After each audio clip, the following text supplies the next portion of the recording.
Hey, welcome back to another video. Haven't moved from that spot where I was showing off my big thumb.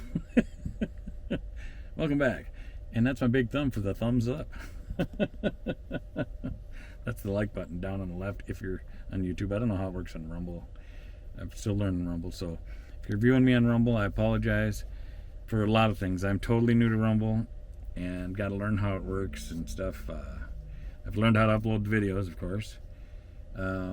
There's a lot of stuff I don't know about it. I'm totally foreign to it, so it's going to take some time for me, but be patient, please. And thank you for watching me. So, in the last video, there's some headlights on me, showing my pretty eyes. Well, some people might not find them pretty, but I think they're okay. At the end of the last video, I was talking about maybe I should talk on one of my videos about my man in transition group. So, let's give it a shot. You know, I'm winging it here. Hey, what did I do with did I drink all my soda pop? I don't know. Okay, I got that. And, well, I don't need to have chips or nothing to snack on right now. I haven't eaten for a while, so I'm getting a little hungry, but we'll deal with it. I'm a big guy. I could use to not eat yet anyway. Of course, I know pop ain't healthy for me either, but it's a guilty pleasure. Kind of. I don't know. I guess we won't get into that right now. But my man in transition group. Let's see. How do we talk about that? Me and my ex, we'd split up, and I was really, really devastated. And it was an emotional wreck. I was suicidal. I had it in my head that, and we had a kid together, and I thought we were going to grow old together. But I was being a butthead, and that was because we were both young and made mistakes. And some of the mistakes she made hurt my heart really bad. And I didn't know how to forgive that and move forward. Nowadays, how I would handle that if I could go back in time, I would analyze it differently. And I'd be like, yes, this really hurt your heart, Darren. But you love her. You need to learn how to forgive that and move forward together and grow together. Or if it hurts you that much, then you need to walk away from the relationship, you know. But I was young and didn't know that. I didn't know how to think about things differently. So I was hurt, but I didn't want to let go of her either. So I was a butthead. I kept holding on to that hurt as if she was still doing it to me every day. And she wasn't, you know, and I didn't know how to let go of it. So I was not treating her the way she deserved to be treated, you know, but that's because I was hurt from her actions. Now I see things different and I handle things a lot different. We've even had brief discussions about this, me and my ex, because at one point she looked right at me and was like, why didn't you do this all before, you know? And it was a tough moment because the way she said it, I could see in her eyes. It was almost like when I first fell in love with her. Like when we first fell in love, but I can't speak for her, you know. But that's how it sure felt at that moment when she looked at me, and she was kind of upset too. Like, why didn't you do this all before, you know? You're like, you're making me mad because now you're the good guy I liked in the beginning, you know. I'm sorry. If you end up watching this video, I'm sorry, you know. We've talked about that stuff. But if she needed anything, I'll be there for her, do my best for her. You know, I'll care about her till the day I die. She's a good human being. So's my daughter. My daughter's just phenomenally amazing. And I wish had an even closer relationship with her in life, but I'm glad that I have the relationship I do with her, even though it's not as close as I'd like it, but she is totally awesome. I'm so impressed by her. And, yeah, I don't know. I don't want to get off subject too much here, though, because I said I was going to talk about my man in transition group. So, because I was ready to do myself in at the time and hurting so much, found this group to check into because either I was going to do myself in or I had to find a way to get rid of this hurt that's in my heart. Because that hurt my heart. That's why I was suicidal, because Lloyd, the guy who was running the group, started phone coaching with me before the group started because it was a new group that was going to be starting, and I got put in touch with him that I could call him and until the group started, and when I talk about suicide and stuff, he threw all kinds of questions at me. You want to make this person feel guilty, or do you want to do it because of that? Do you want to kill yourself because of this, or do you think if you kill yourself it's going to make this person feel that way, or whatever? I was like, no. And after I answered all his questions, he was kind of dumbfounded. He didn't know what to do. He's like, well, then why do you want to kill yourself? And I told him, I said, Lloyd, it's because I hurt so bad inside. My emotional pain I was feeling. I'm tough, man. You can break my finger.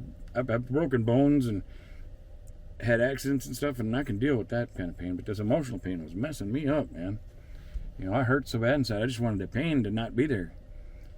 And I just knew that if I didn't exist, that pain wouldn't be there, So that's why my brain started thinking about that kind of stuff. But it was all part of my learning process. And since I went through all this, through the timeline from then to now, I've got to share this story with lots of people that were in similar or tough situations, that I was able to use this experience of myself, that they knew I could understand how they were feeling. So I was able to help them, So when I checked into this group, oh boy, I'm here I am. I was a firm believer in the Lord and in the Bible and stuff, and this guy was just something else. I get into this group, and I'm nervous because the only reason I went there is because it was the part of me reaching at a straw, hoping that somebody can save my life, that's going to give me hope, a reason to keep moving forward, because I didn't see no reason to move forward in my life. Well, I get in there, and there's all these guys in there that are, it's introduction. So people say, my name's Fred, and I'm here on court order, pass. Because they were there under court order, and they didn't want to talk. They didn't want to be there. They were ordered to go there. So next guy, same thing. He didn't have either. My name is Joe. I'm here on court order, pass. And so there was a lot of that. And there was guys that were like, well, my name's such and such, and I'm here because me and my wife were having problems, and she said if I don't get help, she's going to leave me, or we're going to get divorced or whatever. So in a way, they were kind of forced there too, So all these different stories, some of them were pretty rough. White people were the, really, really rough because of domestics and stuff. That really bad. Just people really duking it out with each other. My God. And but everybody's there under some type of order, or ultimatum. I was the only one there that was there voluntarily, but it was my own ultimatum. So when it got to me, I had to introduce myself. I said, well, I'm Darren, blah, blah, blah, blah. Give my name and where I worked and all that kind of stuff. And said, and I'm here because I want to kill myself. And everybody just kind of, you could feel it. Everybody just like, whoa. And I could see it because I was hurting and teary-eyed while I'm saying it. And I said, and I'm hoping you guys might be able to save me. So I dropped a bomb in that room on the first day. Because I just dumped my heart out in front of all these guys. And I went from not wanting nothing to do with the group to just letting it all loose right in the group, And I like to think it was probably because of that beginning that it happened. But this end, Lloyd ended up saying to the whole group throughout it that was the best group they've ever had, the closest group. And I could be wrong, but I think it might have been me, because I really was going to do myself in. And I think they all knew it when I told them that I'm going to kill myself, and I'm hoping you guys can save me. And they did. That whole group, everybody, and they're sharing their experiences and all the things we talked about. It really helped open up all the doors in my mind and stuff, and made me start seeing things different. And the hurt was still there. It took time for that to heal, because no matter what you learn when you're hurting emotionally, sometimes time is all that can totally heal it. The different things you learn or seek will help heal that pain a little bit, but part of it is time, And thank the Lord that I went through all that, because it taught me so much. And I did hurt for a long time. I think it took me want to say at least 4 years of hurting in my heart. That didn't work out. It took me at least 4 years of hurting, where before I finally, that's somewhere in the 4th year is when I started really transition out of it more. I can't really explain at the moment. I can't think of how to explain how I did that transition, because up into even into the 4th year I still hurt where I'd cry at night sometimes and stuff. Yeah, it was really weird, tough point in my life. But Lloyd, where am I at? Man, I get babbling on about stuff so much and time just flies. Stuff he did in that group that just grabbed a hold of me was like he went around the room and he says, how old are you? 27, how old are you? 35, how old are you? 41, how old are you? 26, So he was going around asking everybody how old they are, and each time somebody says how old they are, he writes the number on the eraser board, and then he totals it all up. And he says, in this room we got 1,572 years of experience, because none of us have lived the same life. So if we share with each other, this is all the years of experience we have in this room. Well, because I'm a math guy and stuff too, I'm like, wow, that is cool. Boy, I like that analogy. And it's true, because not everybody does live the same life, so you can learn from each other. So then with all those years like he did and totaled them up, oh yeah, wow, we got a lot of wisdom in this room. Let's get talking. But yeah, that opened up my mind, like, oh, hey, I like how this guy's talking. So he did lots of different things like that. So he had different ways of getting your attention to open your mind, like, ooh, what else has he got to say? So now we're listening to him rather than just being told something. And there is a difference between somebody telling you something to teach you something and you actually listening and hearing it and understanding it. Because if your mind's closed off to it, and if you're not really ready to looking for an answer, it's going to probably bounce right off you or pass right through you. Because communication's a two-way street, or a three-way or 20-way if you're in that group.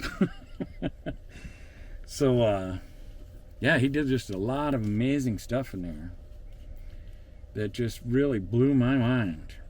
And there's more stories in there I'd like to get into, but this video is getting long and I'll have to try it in a different video someday.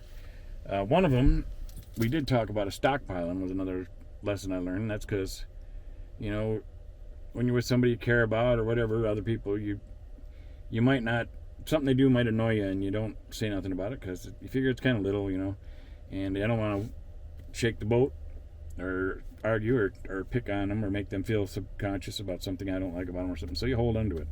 Well, then when something else happens, it kind of irks you a little bit and you just don't say nothing about it because you care about the person and want to protect their feelings or whatever, so you hold on to that one. Well, these things little things keep happening, and if you're not talking about it, well, it's stockpiling, and it's just like the straw that broke the camel's back. And now you're holding on to all these different little things that annoy you, even though they might be little things, they're all adding up. And then one thing sets it off, and then you're like, blah, blah, blah, blah, blah, blah, blah. And that's not the same for everybody, but that does happen to some people. And in my case, I wrote in my notes, burnt toast can turn into one hell of an argument. Because as we were learning this, talking about stockpiling, it made me think of a time me and my ex, I can't remember what we're cooking, but the toast got burnt and I got all upset because of the burnt toast. But it was because I was stockpiling all these other things that I hadn't talked about and the things that hurt my feelings and stuff like that, So the burnt toast was just my outlet at the time, But so burnt toast can turn into one heck of an argument. And I'm sorry for that too, but that's all part of learning, A lot of that stuff, if I could go back in time now that I see things different, I would handle things so much differently. But that's all part of learning, It's all part of the process. And now I've learned so much, and I thank the good Lord that He's had me walk the path I've walked up until now. This part of the path I'm not real big on, Lord. This has been a tough one. But anyway, that bird just snuck in on me as I'm looking at this snow. What time is it? Watches. 9:24. Well. Yeah. Lord, can we change this path anytime soon? Get some financial abundance coming in, so I don't have to stress out so much. So once I'm I should get scared about saying that. Once I'm working, or once I got income going, I wouldn't be stressing as much. And not that money's the answer to everything, but just knowing that I got income to where I ain't got to figure out how I'm going to survive each day is huge. And people that are out there that are going through this kind of stuff, that don't know what's going to happen each day, how you're going to survive and stuff. You know, from experience I can speak, because I'm a dreamer. And I dream about wonderful things and doing wonderful things in the future. But when life is really whooping on you, it is so hard to dream when you're just trying to survive. You know, because trying to survive almost wipes your dreaming ability away, because, you know, it's just so dramatic. You know, like, what am I going to do? Okay, how am I going to do this? How do I know? You know, when you're thinking that way, it's hard to dream. You know, so for people out there that might see a homeless person or something, be like, well, they need to get a job. I hope that if you've thought that way, that you can rethink that, and I hope your mind's open enough to rethink about that, because sometimes it ain't that easy of they should just get a job. They could be going through so much other stuff that is such a struggle for them in life. And when you're in a tough situation, even if there's jobs out there to be had, depending on what you got going on in your life, just going through that process might be a struggle. So I hope that, if anything, I hope anybody watching this that might not have thought about it differently before can think about other people's lives a little differently, and just kind of know that before we make judgments or that we don't know what somebody else is going through, you know, and maybe it's not as simple as they just need to get a job, you know. Maybe they feel like nobody cares about them, and it'd be nice if somebody actually took the time to sit down and talk to them. Maybe it's in the summer someday, and that person, somebody's come and sat down at a picnic table with them and spent the day with them just talking about life or whatever, and that might have changed their whole world. I've watched it happen. So I gotta cut it short. It's getting long again. Thank you for watching. I hope you come back. I hope you subscribe. I hope you give it a thumbs up, all that good stuff. But God bless you, and we'll see you next time.